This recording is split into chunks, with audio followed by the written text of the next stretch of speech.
Guys, good morning.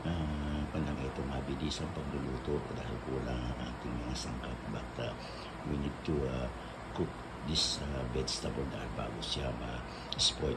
So, kailangan natin luto. So, kahit kulang gagawin natin yung parang pagluluto natin na hindi kasama ng ibang ricado.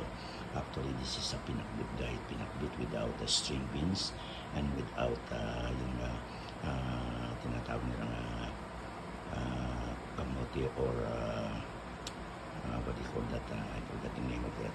But anyway, guys, ito. So, maghiwa tayo ng kamatis. Meron din tayong eggplant. Meron tayong onion. Siyempre, meron tayong pansahog guys sa ating tilapia natin. Tilapia yan. Then, meron tayong okra. Konting bitter melon at konti rin 3 piraso ng ating serrano chili. Yan guys, magkakatalo na yan. Siyempre pag niluto natin yan, magkakaglabo-labo na sila. Pero masarap magiging resulta nun dahil siyempre gulay. So, alam niyo naman dito sa lugar natin medyo hindi tayo masyadong makapag-gulay. Una-una, wala yung mga gulay na gusto natin. Pangalawa, kung meron man, ay grabe ang presyo. But of course, if you wanted to taste something, even it's very expensive, kailangan mapunuan natin yung craving natin dun sa gulay na yun. So, ang nangyari lang kahapon, binili natin to guys, o noong nakarang araw, ay wala talagang string beans guys. So, ang gawin natin, meron din yung ibang klase. Ang tawag dito yung Baguio beans, which I don't like guys. Pagka Baguio beans, ang sinama natin sa ating pinakbit. Gusto natin yung original talaga na sitaw.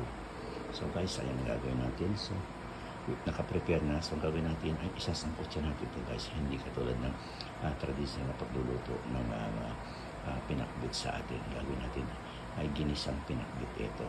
But still, we're gonna come up in the same na sarap at luto nito pag sana ilagay na sa hapag kainan dito sa ating lamesa. So guys, don't go away and we're going to start again ang pagluluto natin. I will just show you how I'm gonna cook this one. Of course, magigisa tayo at saka natin lalagay yung ating mga gulay. So guys, thank you and please stay with me and I'll be back to you in a while. Guys, ayan ang ginawa natin ay nagkasangkot siya na tayo. Ginigis na natin yung sibuyas. Itong kalahati ng sibuyas kasi yung kalahati ay ilalagay natin doon sa ibabaw. Mamaya kung kami yung maluluto na sa para medyo crunchy yung sibuyas. Yan isang bagay na ginagawa natin sa pagluluto ng sibuyas. Hindi natin nilalagay lahat doon sa sibuyas. Hindi nilalagay din natin yung iba doon sa pagmaluto na sa ibabaw. Medyo ilagay ko natin sa pero natin ang temperature. Okay guys, just wait and I will do it yung pagpasakan para baka sulog yung ating sibuyas. Yan, pagkatapos guys ay ilagay naman natin itong ating tomato.